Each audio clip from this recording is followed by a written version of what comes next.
Welcome you all to last bench academy. இன்னைக்கு நம்ம force லெசன்ல principal of மொமெண்ட்ஸ்ல எப்பவுமே numericals board எக்ஸாம்ல கேட்பாங்க.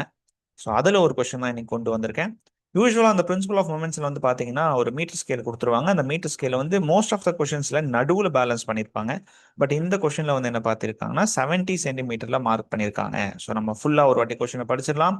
யூனிஃபார்ம் மீட்டர் ஸ்கேல் எவ்வளோ சென்டிமீட்டர் இருக்கும்? 100 சென்டிமீட்டர் இருக்கும். அது எல்லாருக்குமே தெரிஞ்ச விஷயம் தான்.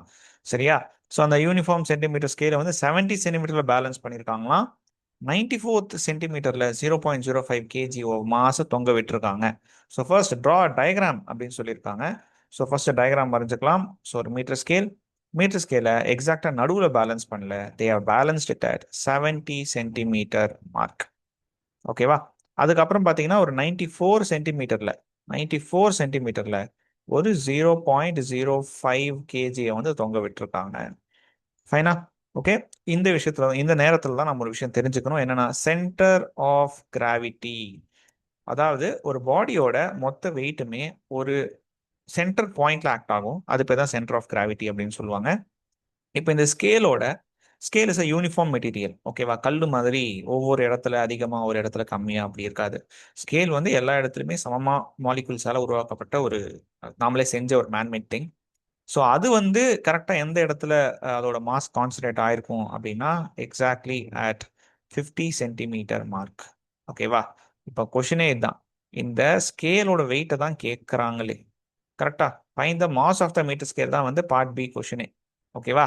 ஸோ நம்மளுக்கு எல்லாருக்குமே தெரியும் இல்லையா? ஸோ நம்மளுக்கு பாருங்க, கிளாக் வைஸ் சைடும் ஃபில் ஆயிருக்கு, ஆன்டி கிளாக் வைஸ் சைடும் ஃபில் ஆயிருக்கு. ஸோ இதை தான் நம்ம கண்டுபிடிக்க போறோம். எஸ், நம்மளுக்கு தெரியும்ல, principle of moments is what?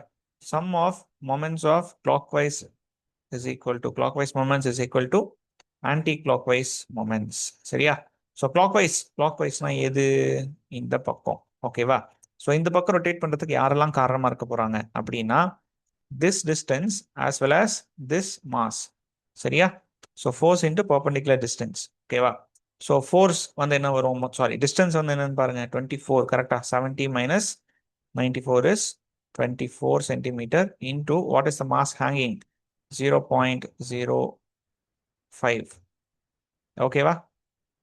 S, is equal to ஆன்டி கிளாக் வைஸ்ல பாருங்க, 50 சென்டிமீட்டருக்கும் 70 சென்டிமீட்டருக்கும் என்ன டிஃபரன்ஸ் வரும்? 20. கரெக்டா? ஸோ 20 இன்டூ மாஸ் என்னன்னு நமக்கு தெரியாது.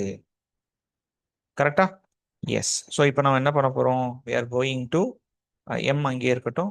சரியா? So 24 into 0.05 divided by 20.